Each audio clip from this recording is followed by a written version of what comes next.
Hi, this is Andy of Andy's Personal Development, and we are currently live in the breakout room. So, welcome, and we love being here for you with quality and value to inspire and to transform. Remember, we are on Apple, Spotify, Google, Amazon, and iTunes. Today, as usual, we have a special guest to share with you for your development and growth and to live your better informed life. So, grab a cup, pull up a seat, and stay tuned for the introduction. Right here, now, live in the breakout room.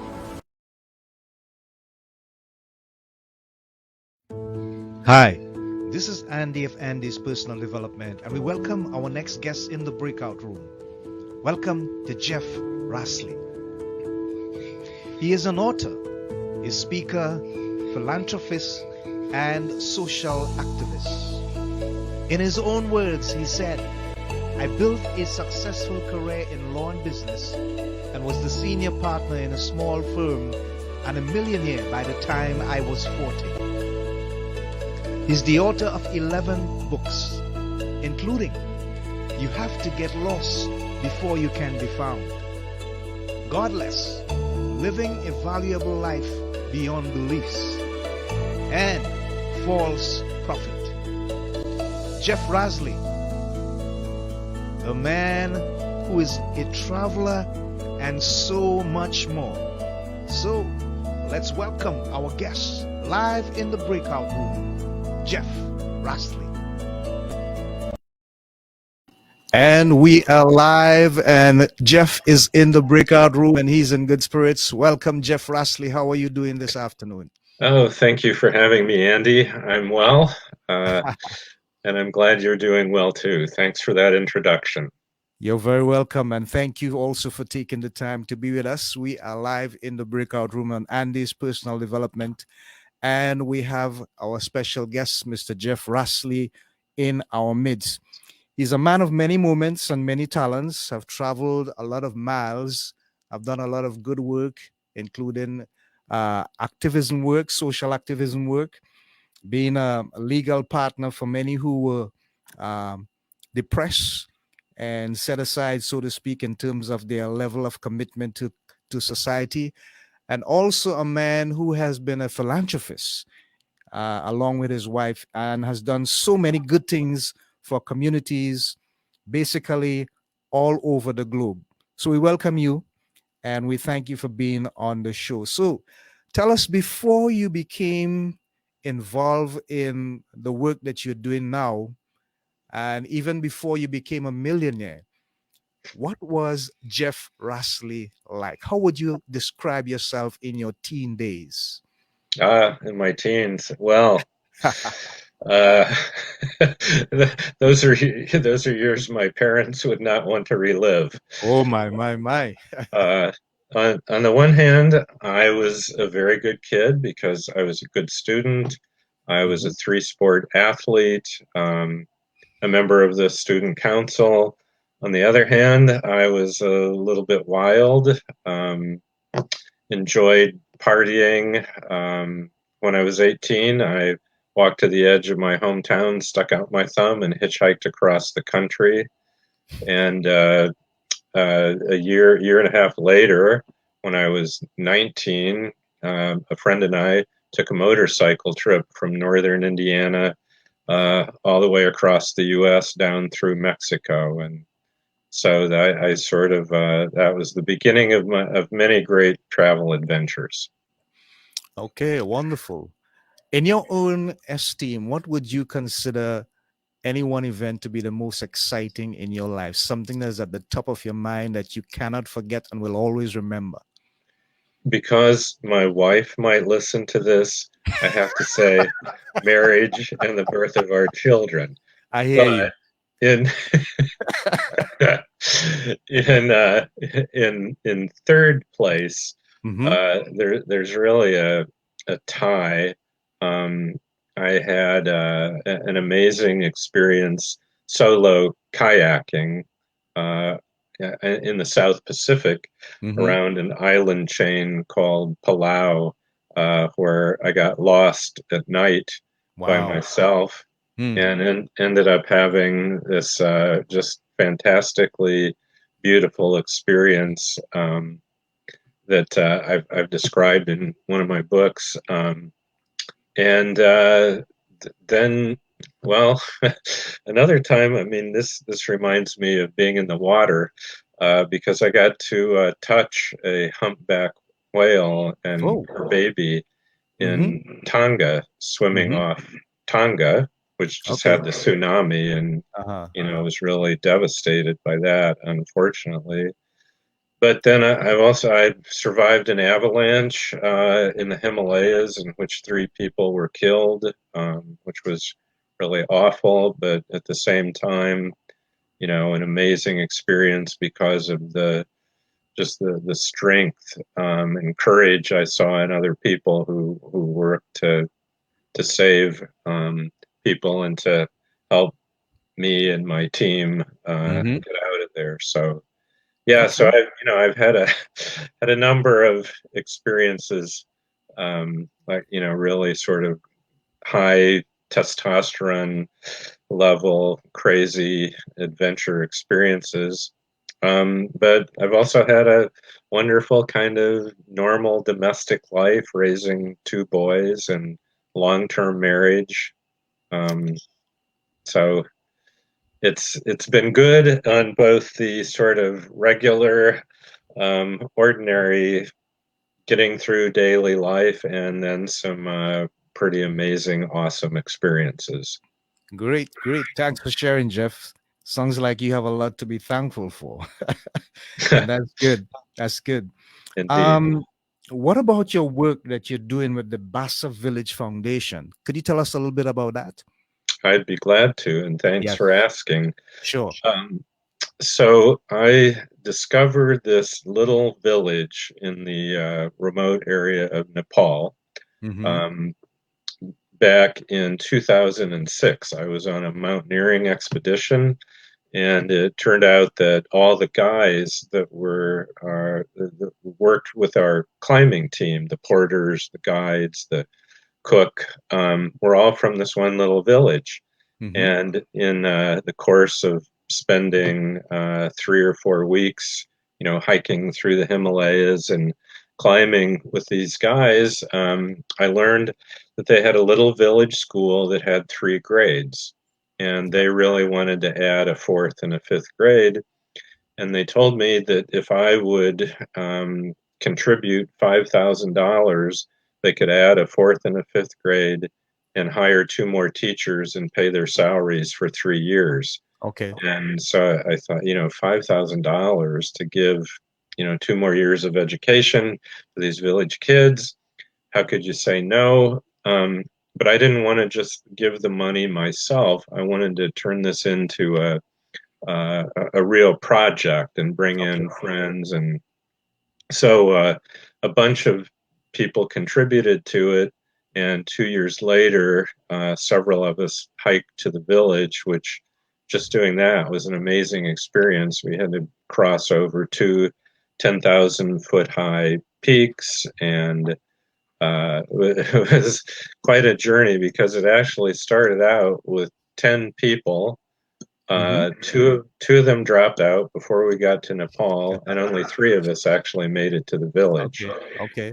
But that was an amazing experience. The entire village, about 250 people, were waiting for us when we got there. They had created an arch made out of bamboo and with a painted welcome sign, and they literally covered us in flowers. Wow. And it was just the most gratifying experience in terms of appreciation I've ever had. I mean, I've done some philanthropic projects, and Mm-hmm. people are have been grateful, but to be literally covered in flowers Mm-hmm. was an amazing, wonderful experience. So that was the beginning of it, and that one project just morphed into a 501c3 tax exempt foundation, and we've done a water, hydroelectric, medical clinic, just a number of other projects in the Basa area since then, and the foundation continues to do that kind of work. Wow. I can't begin to imagine, Jeff, how it feels to basically make that kind of contribution to the development of people's lives, especially those that need it the most. How satisfying and fulfilling is that for you? I mean, in terms of when you look at the people and their reaction, I mean, you were showered with flowers. And I can't even imagine what that would feel like. But I know it was a great feeling. But how much fulfillment do you get out of this, knowing that you have made a difference and added value to people's lives? Well, it's, yeah, tremendously fulfilling. On the other hand, Hmm. I have had this concern Hmm. from the very beginning, which is how are we affecting their local culture? Okay. Um, because when I first went there in 2008, there was no running water, no electricity, no Wow. telephones, no radio, no TV, no vehicles with wheels. Right. Right. Um, the way you got around is you walked. The people were living exactly the same way that they had for hundreds and hundreds of years. Subsistence farmers, Hmm. no cash economy. Everything was just barter. Okay. And the one change was this school, and then they wanted electricity, so we built a hydroelectric system, and then they wanted running water, and so they have gradually, working with the foundation, um, acquired the basic infrastructure of what we sort of consider absolute minimum Right. Right. for a village. Hmm. Um, but so to try to make sure that we didn't have a negative effect on the culture, we implemented a couple principles in the way we do the foundation's work. One of them is that every project we do has to be requested by the village. So we don't say to the village, hey, we think you ought to have a medical clinic. Mm. Um, so each of these projects has been their original idea. Then another principle is that we work with a local NGO, which is made up of sort of senior respected members of the village, but most of whom now live in Kathmandu, where we could communicate with Okay. them. Um, and then the third principle is that the villagers have to do all the work in terms of, like, they had to build the school, they had to build the water system, the electrical system. Hmm. So all of the structures, and then they have to own and run it. So they Right. created a school board, they created a utility board, they trained or sent to a technical school 2 guys to learn how to run the electrical system. So, all we do is we provide the funding, we provide expertise in terms of, how to build something if they need it, but they do all the work and they own it. So we're trying to be very careful not to create a sort of welfare dependency Yeah. culture. Sounds great. I'm thinking that there are so many lessons that I'm hearing in there. Obviously, some that you would have learned and you would have seen the people there develop as well because they had the opportunity to be hands on. And so a certain level of ownership in terms of what they were doing would have been something that they would have learned. What other life lessons you think they would have learned? And for you personally and your team, what are some of the things that you would have gathered from these people as a result of the experience? Well, it's a really great question, because I think that when you do philanthropy or charitable work, Hmm. there needs to be a mutual aspect to it. It All shouldn't right. just be one way. Mm-hmm. And so I feel like I've gained a tremendous amount by having this relationship with the village, because they've welcomed me uh, into their village. They they call me Jeff Dye, which means big brother. So Okay. Jeff, big Right. brother, Right. and they treat the people that I've brought in to the village over the years with great respect, and they've shown us their culture. Mm-hmm. So we've sat, in their school, experience how they teach their kids. They've shown us how each of the projects work. They've taught us songs. They've taught us some basic language, dancing. Mm-hmm. So, they have given a part of their culture to us in Right. appreciation for what we've done for them. Excellent. Wow. Thanks for sharing, Jeff. I realized that in an earlier effort, you co-founded something entitled the Goshen Walk for Hunger. Could you share some of that aspect with us a little bit? Well, that was when I was in high school. Yeah. And I was a senior in high school, and actually my girlfriend at the time, who was a junior in high school, we were both on the student council, and we're, sort of student activist Mm-hmm. types. Um, and we had heard about these projects that towns in the U.S. were doing, which were called Walks for Hunger. And there was actually an organization that would help you, kind of guide you through the process. But Yeah. so we organized the first one in our hometown of Goshen, Indiana. Mm-hmm. Um, and it was a fundraiser where we would ask parents and teachers and coaches and merchants to pledge a certain amount of money, maybe $1, $5, $10 for each mile that we would walk. And then we recruited students and some adults, but mostly other high school students. And we had a couple hundred kids participate in the walk. And we started off with we had a local rock band, which is made up of friends of ours, Right. play to get everybody revved up. And the mayor and the principal of the school gave little speeches. I gave an introductory speech about what we were doing. And we raised several $1,000s that went, and the way it worked is half of it was supposed to go to a foreign or international fund, and the Mm-hmm. other half was supposed to go to a domestic fund. So we sent money down to Peru.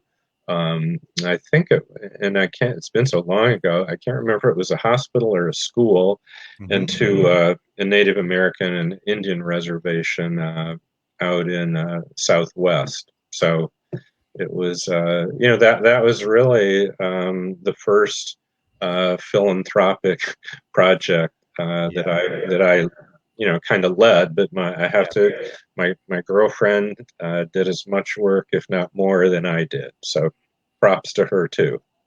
Yeah, Jeff, thanks for sharing. It had to start from somewhere, and I was wondering, and so it kind of leapt out at me, and I said I would ask you about it. But after you realized that you had made millions, you said around age 40, what took place after that? There was a paradigm shift in your life. Something changed. What happened along those lines after you had made all these millions? Well, at that point, it was only about 1 million. Okay, a, fair a enough. few, a few more followed. Okay, But yeah. yeah, but that had sort of been a financial professional goal of Mm-hmm. mine. And what was really strange was, so I hit 40. I had achieved this financial goal of, I had an investments worth over $1 million by then. Um, I had a wonderful, absolutely wonderful life, in the sense that my law business was going well. I had a small law firm. My wife and my two boys. We had a great home. I was very active in the community. So everything on the surface just looked like this ideal life. Mm-hmm. But I found myself, the song "Is That All There Is?" It's like this, Yes. this Yes. song sort of "Is That Yes. All There Is?" came Mm. alive in me, and it was like, okay, I've achieved what I thought I wanted to, but I don't really feel fulfilled. I mean, like, Mm. and my wife is a very smart, sensitive person, Yeah. recognize the symptoms of a midlife crisis. So one day I came home from the office and she slapped this brochure down on the table in front of me and said, "Why don't you go do this?" And it was a brochure to join a trekking group and hike the Mount Everest Base Camp Trail. Okay. And what she had realized was that adventurous part of my personality that, had been so important when I was younger was getting starved. Mm. We Yes. did some, great family vacations, but in terms of me, going off on either a solo adventure or with just one friend, I hadn't done that for quite a while. And so she recognized I needed to do that. So I did. And I fell in love with the Himalayan mountains, which somebody growing up in the flat land of Indiana, ain't any mountains around here. All right. Contrast. Contrast. But it was just, the beauty of the Himalayas was just so spectacular. It really touched me. And I was so impressed with the people that live up in the Himalayas. Sir Edmund Hillary described the Sherpa people as the strongest and the kindest people in the world. Wow. And I thought his description was accurate. And Mm-hmm. so I wanted to keep going back, but I decided I wanted to learn how to become a mountain climber. And so I did that. And then that, as I explained, eventually evolved into the Basa Foundation, and now that's more important to me than the trekking or climbing. Great. Thanks for sharing, Jeff. We are approaching about halftime now, and we're just gonna break for a short commercial. But we will be right back in the breakout room on Andy's personal development with our guest, Mr. Jeff Rasley. He has some more endearing and inspirational stuff to share with you. So don't go anywhere. We will be back shortly as we take this commercial break. Stand by, folks. Hi, people. This is a special invitation for you to join our community. Yes, we're inviting you to join our community for 2022. What's in store? Well, what we want is your feedback on our content and our guests, but more so on what you need to be inspired and transformed from your current condition to one of happiness, health, and prosperity. So drop us a line and reach out. Help us to better help you achieve your goals. So, people, inbox me at www.facebook.com/mddreamer/. That's www.facebook.com/mddreamer/. Or send me an email at lovebitsa@gmail.com. That's lovebitsa@gmail.com. We love hearing from you as we build our partnership in growth and development, and we look forward to your communicating. Help us to help you to live a better life in personal growth and development from Andy's Personal Development. We love you. We look forward to hearing from you. See you soon. Bye for now. And we are back live in the breakout room with our guest, Mr. Jeff Rasley.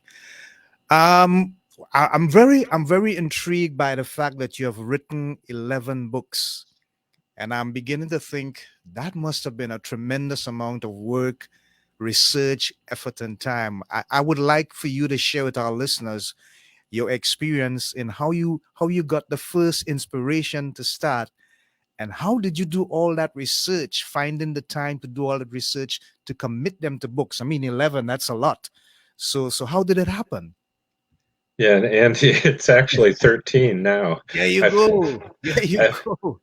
I've had two published this year, which is a record for me, two in 1 year, Mm-hmm. and I'm working on another. But um, I grew up around writers. My mom was a journalist and a newspaper editor. My stepfather, my step grandfather were both newspaper editors. My wife is a writer who's actually published more books than me, and an English Wow. professor. So I've been, sort of surrounded by other people that are writers. So it never felt, sort of strange or odd or special. Uh, I started writing poetry, which was pretty pathetic stuff when I was a teenager.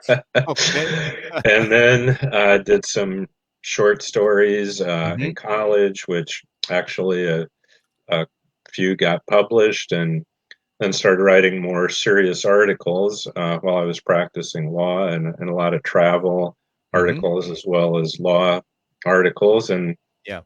as I was winding down practicing law, I finally had the time to really to write an entire book.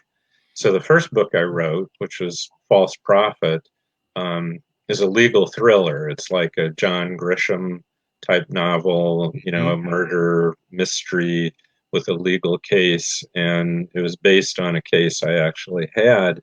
Okay. So the research for that book was easy because the research required was law and the criminal process, Mm-hmm. and then just imagining, trying to imagining the characters, what would they be like, what would they do, what would they say, and then describing the environment. And so, when you're writing fiction, the challenge is you have to imagine this whole world. Yeah. Yeah. Yeah. If you're writing nonfiction, which I've written about an equal amount of both, Mm-hmm. the challenge is to getting it right, being accurate.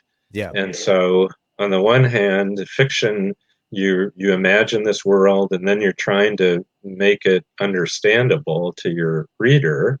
Right. And then the nonfiction is you're trying to accurately describe, experiences, Yeah. ideas, feelings that you've actually had, and to try to be as accurate and truthful as you have. So, Mhm. each is a very unique challenge, and I like doing both.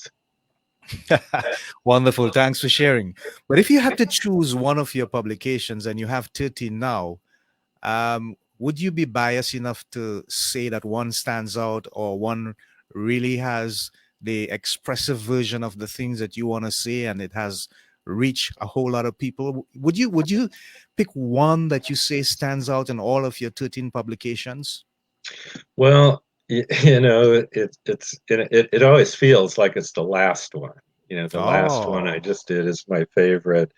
But truly, like, if you said, okay, you have to throw away and make them never to have existed, you never actually wrote all but one, which uh-huh. one would you save? And it would be, you have to get lost before you can be found, Okay. um, Okay. because it describes what we've been talking about mostly, Right. is Right. transforming from an adventurer, mountaineer. uh, I want to have a really wild, cool experience, to becoming a committed philanthropist Mm-hmm. and being pushed into that by my wife telling me, hey, buddy, go take a hike on the other side of the world. Right. Hey, Jeff, if you had the opportunity to advise young persons who are thinking about becoming philanthropists, and having that kind of impact on the world, what would you say to them in terms of guidelines, maybe mindset, commitment, attitude? What are some of the things you would advise them to do? Yeah, I actually teach a course. This will be my fourth, fifth, fourth Okay. uh, year teaching a course on philanthropy at Butler Mhm. University, or local Excellent. university.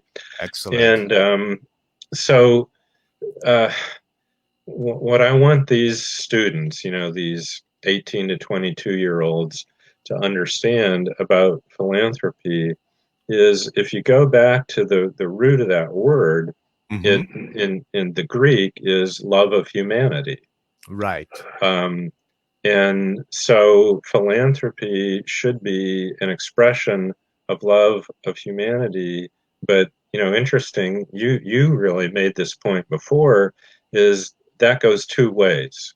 Yeah. It isn't just, oh, I'm gonna give stuff, or I'm gonna give my time, and somebody is sort of passively going to receive that. And, that's welfare. All right. Um, and so there has to be this quality of love that's involved, which should, if it's working properly, benefit the giver and the receiver, and that there isn't just a one-way unilateral aspect Hmm. to the relationship. And the other thing, in terms of just sort of practical advice, like what should you get into? Yeah. Um, what I want students and people that are thinking about this to understand is, it shouldn't feel like painful work. I mean, it All might right. be work, but it ought to be something you enjoy, something that makes you feel good, that turns you on. So in my case, I coined the term philanthrotrekking to describe, combining philanthropy with trekking, because I Right. Right. loved trekking in the Himalayan mountains, and I combined that with the philanthropy project. So if you can, find something that you love doing that benefits other people, that's the best way to do philanthropy. Okay, great. That sounds really good, really enticing, and really inspirational. Thanks, Jeff. We had recently a number of adjustments that a whole lot of people all over the world had to make because of the pandemic. And I'm wondering if you and your people had to make any adjustments and how that affected the effective and smooth operation of the things that you're involved in. What kind of adjustments did you have to make as a result of the negative effects of the pandemic? Yeah, to put it bluntly, it really sucks. uh, I know, I know, I know. the Wow.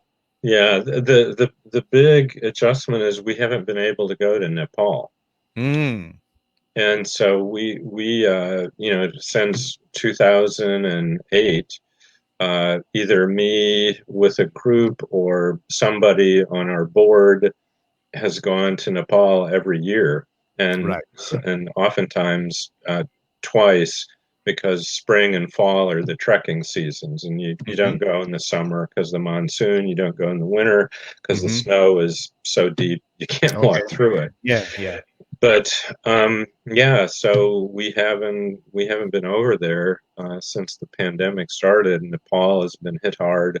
The Mm, U.S. has been hit hard, yeah. um, and we have one of our directors organized a group that was ready to go when the pandemic hit. And so every fall and spring, they've been like, okay, can we go now? No.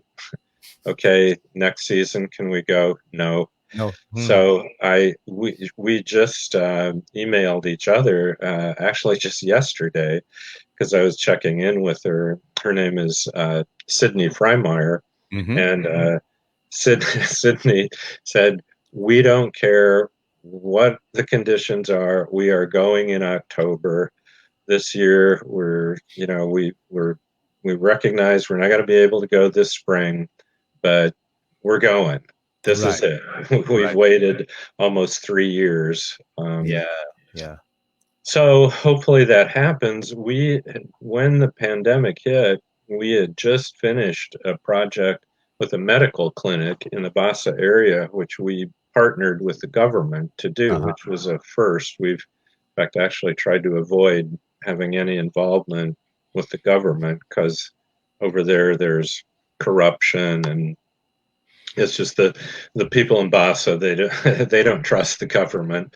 Yeah. But the government had offered to build a medical clinic in the area, um, but they weren't going to staff it, and they weren't going to build restrooms.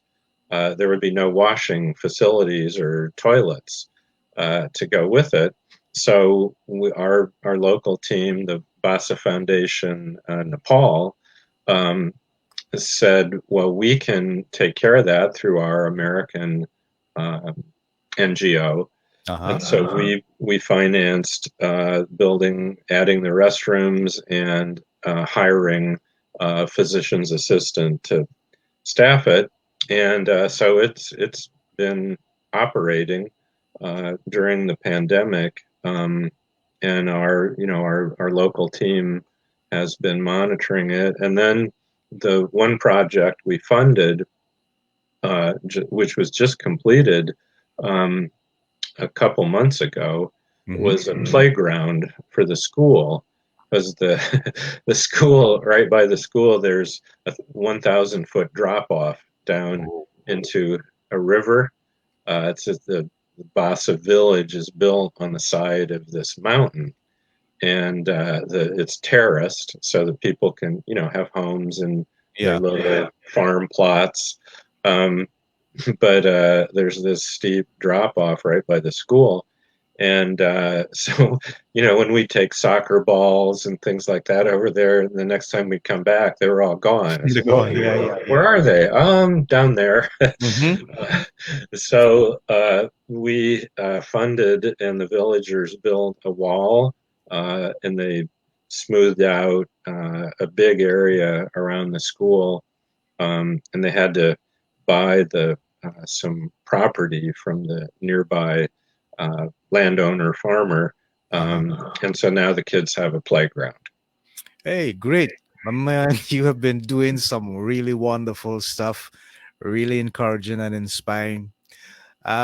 Basically, when you look at what is happening in the world today, I mean, let's put COVID aside. We have had so many different challenges with racial discrimination, the disparity between male and female in terms of equal work, equal pay, stuff like that.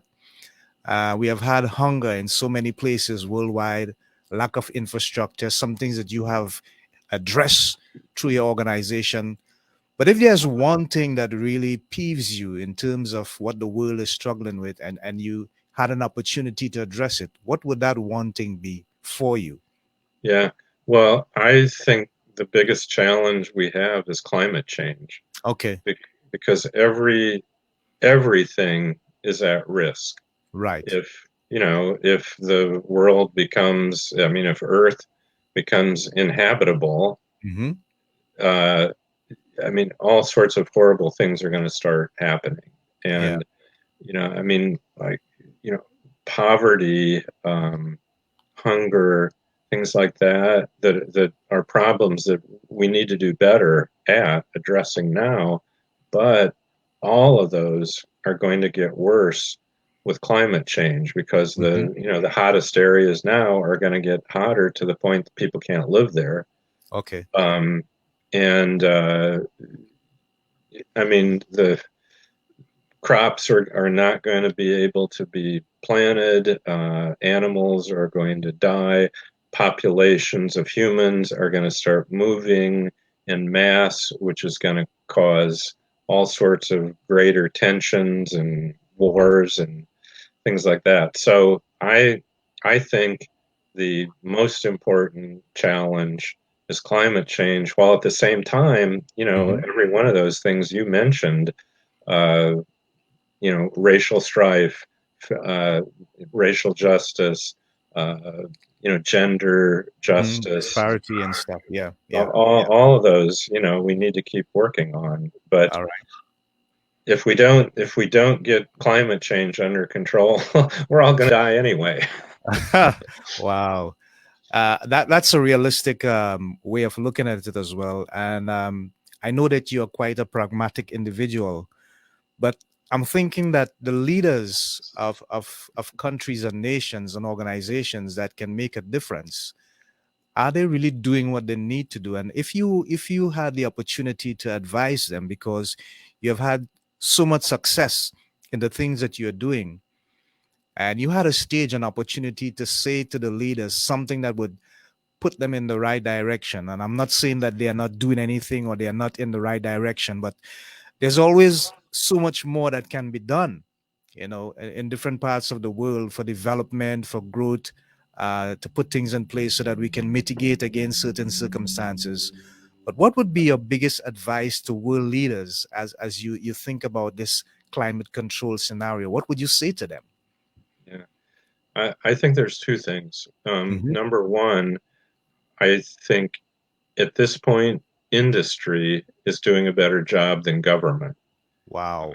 Yeah. I think that the development of all sorts of renewable energies, Hmm. alternatives to coal, oil, gas, um, you know, private enterprise, Hmm. business is doing that, and so number one, for the governments to get out of the way and to assist, Right. assist in those renewable energy sources. I mean, we just heard from England that they have successfully done fusion, which Right. would be, that'd be the answer. Hmm. Unfortunately, it's going to take decades probably to develop it. But so, the inventors, the people that are brilliant at creating new, uh, non-polluting energy sources, get out of their way and give them a hand, and do that all around the world, everywhere. Not just in the developed countries, the rich countries, because there's a lot of really smart and genius people in the Hmm. less developed countries that just, they need the resources Yeah. to try. Right. And that's so important because it's like, okay, we need to recognize what our true role is, and everybody can play a part in helping things get better because all our future is involved. I mean, planet Earth future is involved. So that's a very important advice. I'm thinking there's this foundation that you and your wife have launched. Tell us a little bit about that, and what was the inspiration behind you launching that foundation?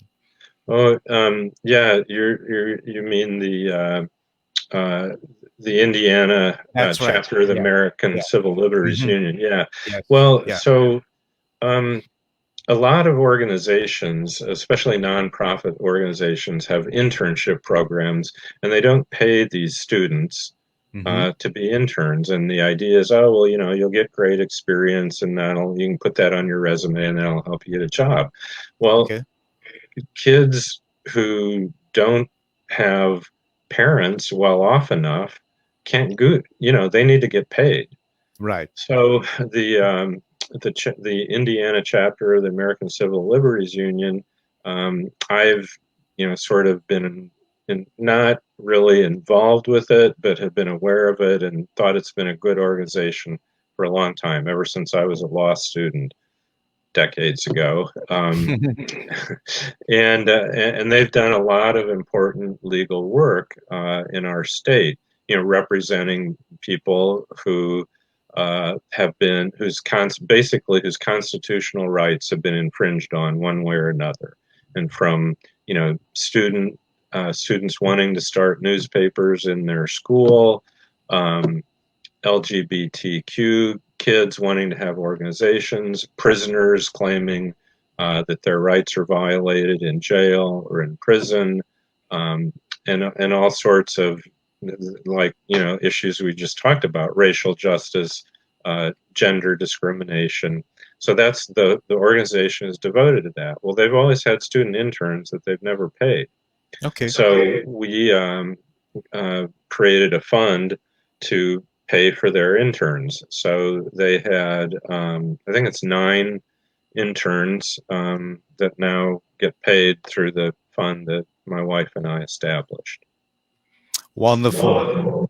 Wow. We just want to say thank you, Jeff, to you and your wife and your people, your organization, for all the wonderful stuff that you're doing to contribute to growth, to development, and to add value to people's life. We need more individuals like that lending a hand and using their time and their effort and their resources to just make a difference in people's life, because that's what we're really all about. That's the main purpose why God put us here and give us the things that we have.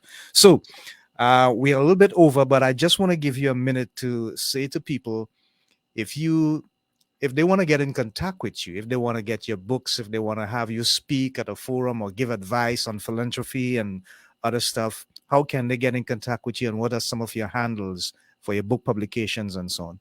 Yeah, well, thanks, Andy. Sure. The easiest way would be through my website, which is my full name, www.jeffreyrasley.com, and you can contact me by email through the website. I also have an Amazon author page, so just input my name in Amazon or Google it, and you'll find me. And I'm always glad to be in touch with people like the wonderful people who listen and watch your show, Andy. Yeah. Thank you so much, Jeff. And you have been a wonderful guest. We have had the presence of Jeff Rasley in the breakout room live on Andy's Personal Development, sharing his passion for life and the development and growth of other people, and the contributions that his organizations have made in Nepal and other places with infrastructure and personal growth and human development. And it has been a wonderful time having him here and sharing all this information, this inspiration.